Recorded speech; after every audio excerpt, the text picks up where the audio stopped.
என் அன்பு குழந்தையே, உனக்கான நல்ல விஷயங்களை செய்து கொடுப்பதற்காகவே உன் தாயானவள் இன்று உன்னை தேடி வந்திருக்கின்றேன். என் தங்கமே, இன்று உன் அம்மா நான் உனக்கு சவால் விட்டு சொல்கின்றேன். இன்று இரவுக்குள்ளாக நிச்சயமாக உனக்கு ஒரு நல்ல விஷயம் நடந்தே தீரும். உனக்கு அதனை நான் நடத்தி தர வேண்டும் என்று முடிவெடுத்துதான் உன்னிடத்தில் பேசிக்கொண்டிருக்கின்றேன். எப்பொழுதுமே நீ மன கஷ்டத்தில் இருந்து கொண்டிருக்கின்றாய் அல்லவா? எதையோ பறிகொடுத்தது போல எப்பொழுதுமே எதையோ பற்றி சிந்தித்து கொண்டே இருக்கின்றாய் அல்லவா? இந்த வாழ்க்கையில் ஒவ்வொரு நாளும் ஒவ்வொரு நிமிடங்களும் உனக்கு கடந்து செல்வதே மிகப்பெரிய கஷ்டமாக இருந்து கொண்டிருக்கின்றது. எப்படி இந்த நாளை நாம் எதிர்கொள்ளப் போகின்றோம் என்ற எண்ணம் உனக்குள் எப்பொழுதுமே இருந்து கொண்டு இருக்கின்றது. உனக்குள் இந்த வாழ்க்கையை பற்றிய நம்பிக்கையை குறைத்துவிட்டது போல தோன்றிவிட்டத காரணத்தினால்தான் உன்னிடத்திலே ஒரு நம்பிக்கையையும் ஆறுதலையும் கொடுத்துவிட வேண்டும் என்று நான் சொல்கின்றேன். என் குழந்தையின் மனதில் இருக்கின்ற கஷ்டங்களை எல்லாம் புரிந்து கொள்ள வேண்டும் என்று நான் ஓடோடி வந்திருக்கின்றேன்.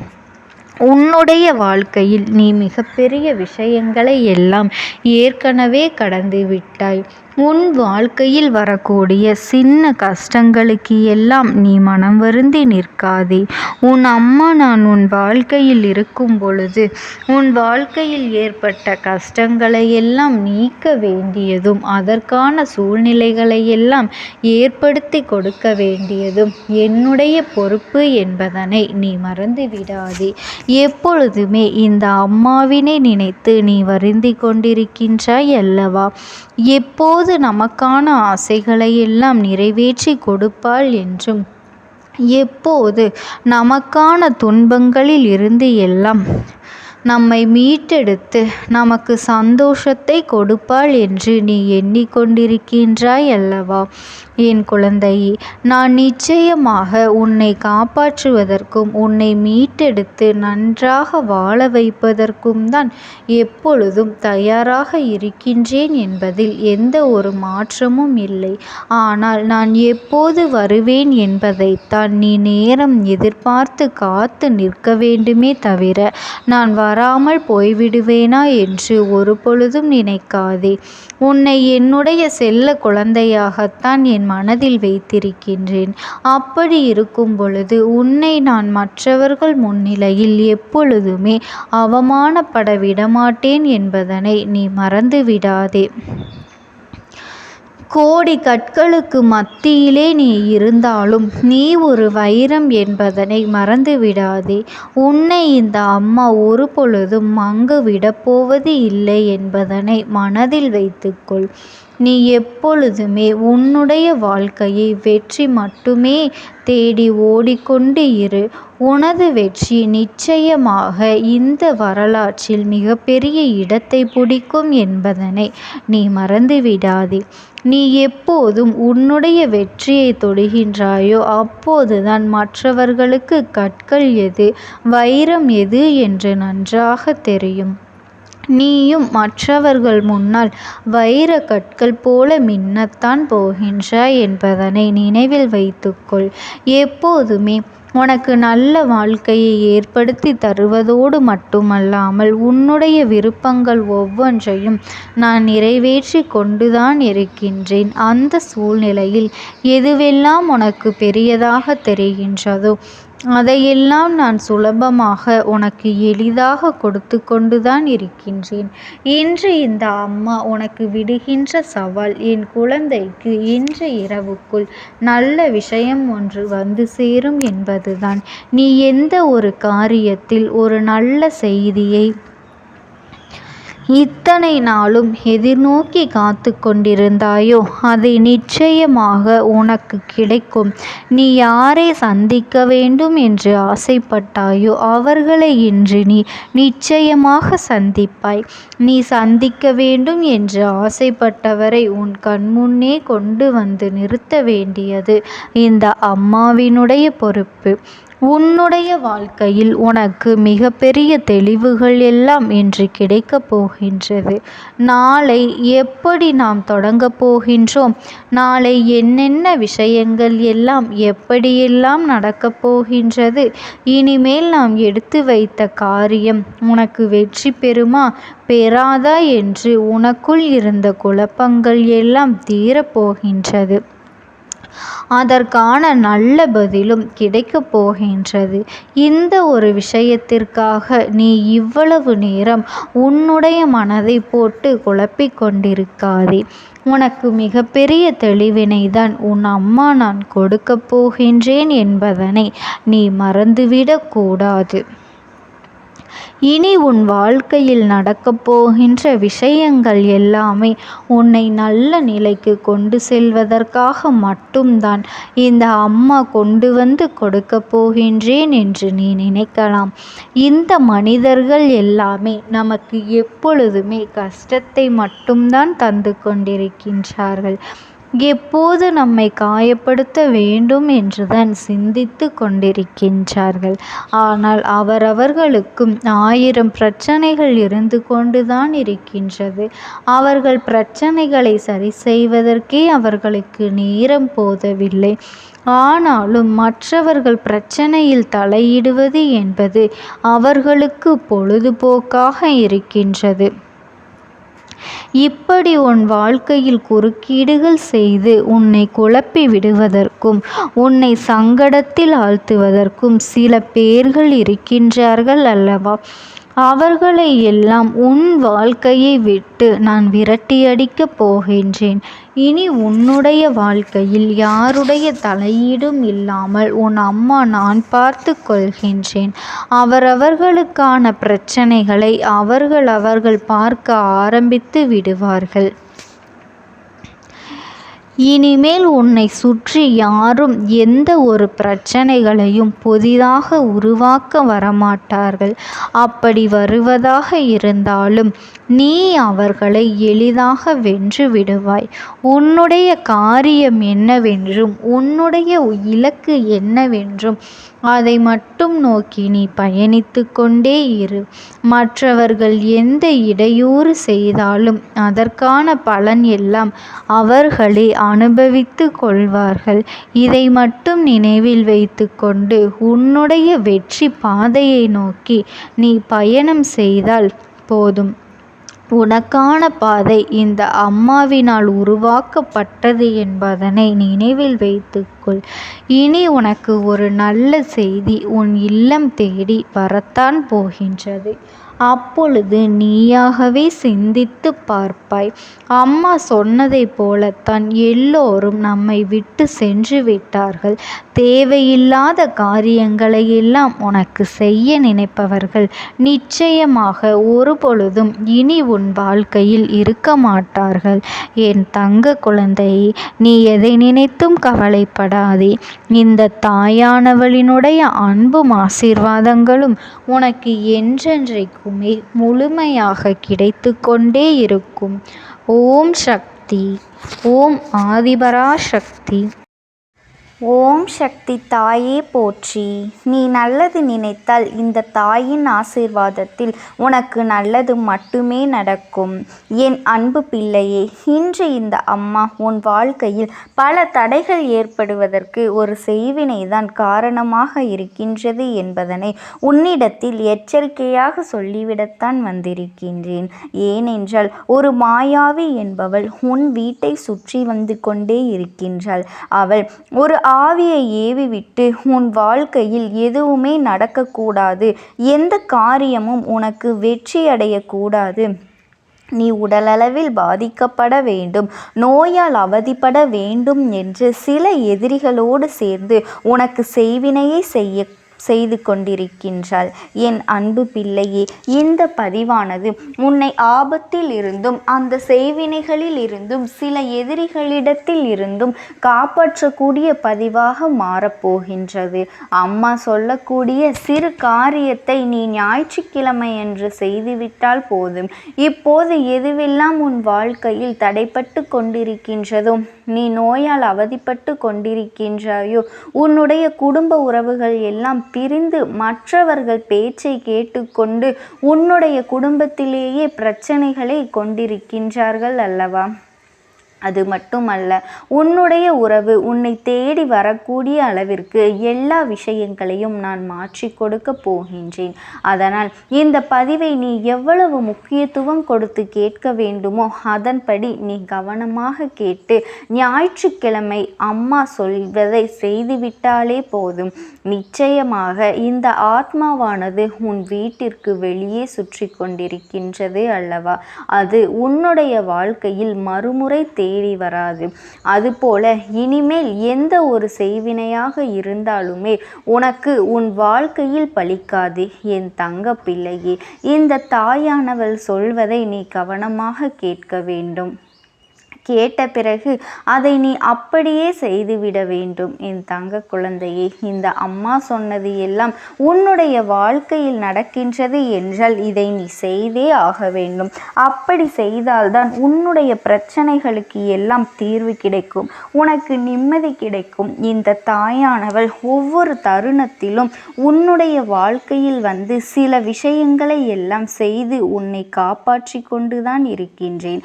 இனியும் காப்பாற்றி கொண்டுதான் இருப்பேன்.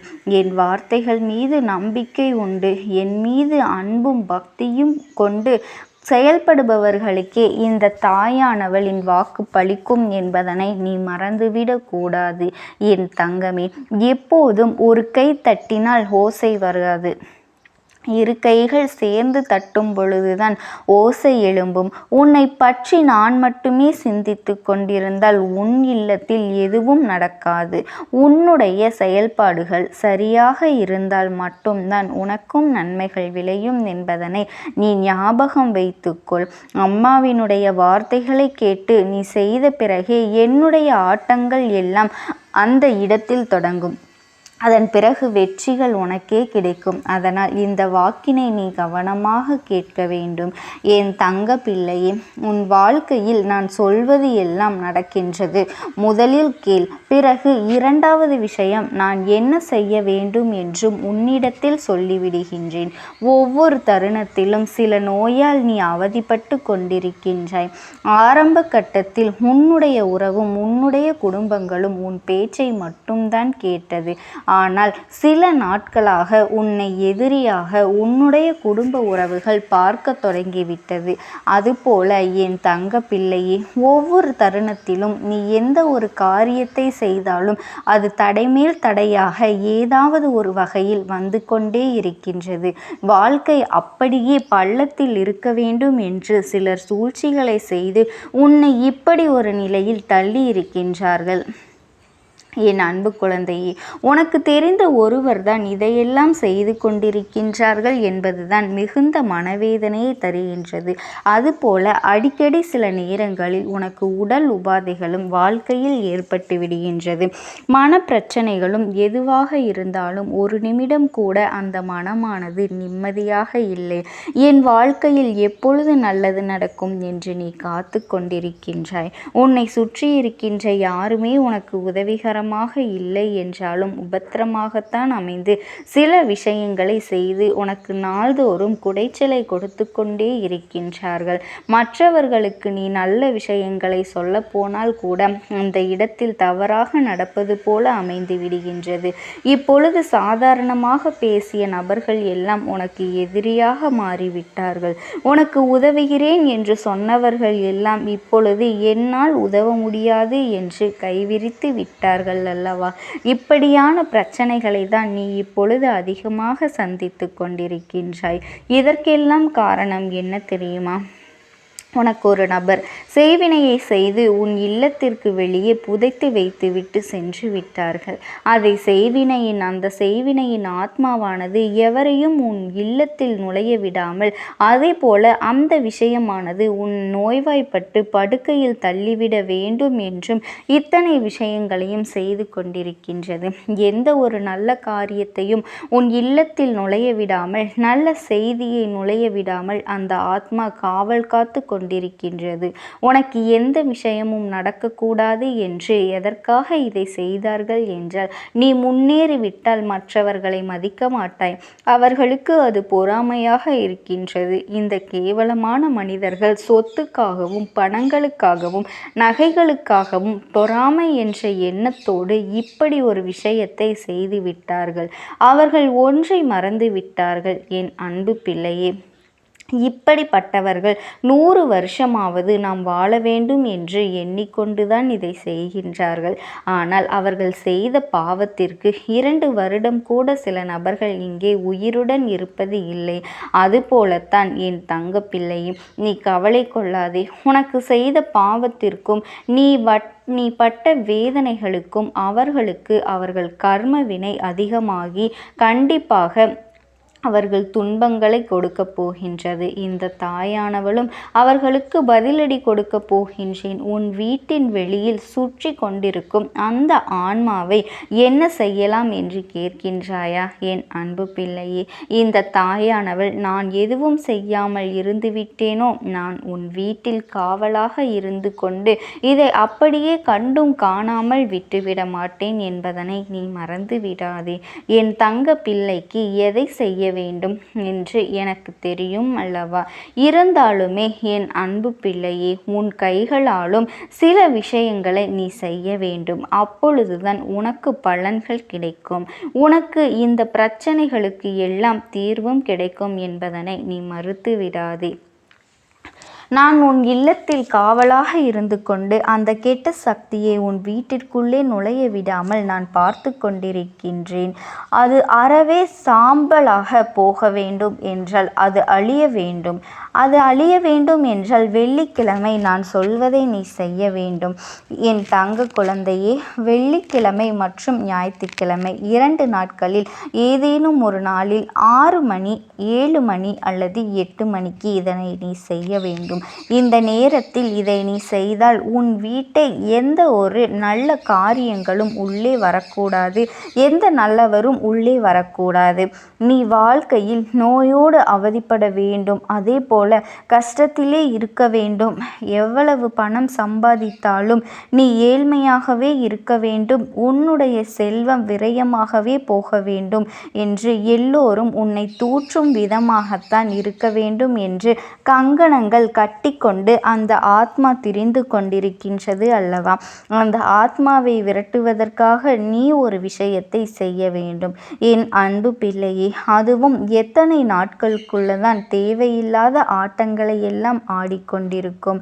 இதோ இந்த தாயானவள் நான் இருக்கின்றேன் அல்லவா? அதை நீ விரட்டி அடித்து சாம்பலாக்கி பஸ்பமாக்கி உனக்கு கொடுத்த கஷ்டத்திற்கு பலனாக அந்த ஆத்மாவிற்கு, அதை நீ ஏவிவிட்ட மனிதர்களுக்கும் நான் பதிலடியை கொடுக்கத்தான் போகின்றேன் என் அன்பு குழந்தையே.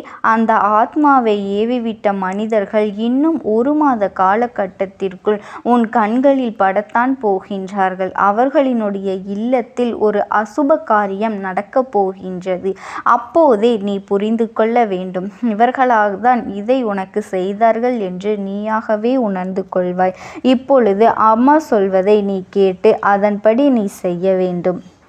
அது 6 மணியோ 7 மணியோ 8 மணியோ அன்று மாலை நேரத்தில் இதனை நீ செய்ய வேண்டும். உன்னுடைய இல்லத்தில் மஞ்சளை தண்ணீரில் கரைத்து ஒரு சொம்பில் எடுத்துக்கொண்டு அதை வேப்பிள்ளையால் உன் இல்லத்தை சுற்றி தூவி விட்டுவிட வேண்டும். முக்கியமாக உன் வாசலில் அந்த மஞ்சள் நீரை தெளித்துவிட வேண்டும். அதன் பிறகு வாசலில் பச்சை குங்குமத்தை வைத்துவிட்டு 2 அகல்விளக்கு தீபங்களை ஏற்றி கொண்டு விட்டு நீ தூங்கிவிடு. இப்படி செய்தாயானால் அவர்கள் உனக்கு நிச்சயமாக தென்படுவார்கள். அந்த கெட்ட சக்தியும் அழிந்துவிடும். இந்த வாழ்க்கையை நினைத்து நீ மயக்கம் கொள்ளாதே. எல்லோருக்கும் உள்ளதுதான் உனக்கும் இருக்கின்றது என்பதனை முதலில் நீ புரிந்து கொள்ள வேண்டும். யாருமே முழுமையான சந்தோஷத்தை அனுபவிப்பது கிடையாது. யாருமே முழுமையான கஷ்டத்தையும் அனுபவிப்பது கிடையாது. எல்லோருக்குமே ஏதாவது ஒரு வகையில் கஷ்டம் இருக்கத்தானே செய்கின்றது. வாழ்க்கையின் மீது உனக்கு நம்பிக்கை வந்திருக்கும் என்று நான் நம்புகின்றேன். இனி உனக்கு நடக்க இருக்கின்ற எல்லா விஷயங்களும் எல்லோருடைய ஆசீர்வாதத்தோடும் நல்லபடியாக நடக்கும் என்பதனை நீ புரிந்து கொண்டால் போதும். இனியும் இந்த வாழ்க்கையை நினைத்து நீ மயக்கம் கொள்ளாதே. எல்லோருக்கும் உள்ளதுதான் உனக்கும் இருக்கின்றது. என் அன்பு பிள்ளையே, உன் வாழ்க்கையில் எல்லா மாற்றங்களையும் நீ அடைவாய். எப்பொழுதும் தைரியத்தோடு எந்த ஒரு சூழ்நிலையிலும் உன்னுடைய குடும்பத்திலும் மனதில் நீ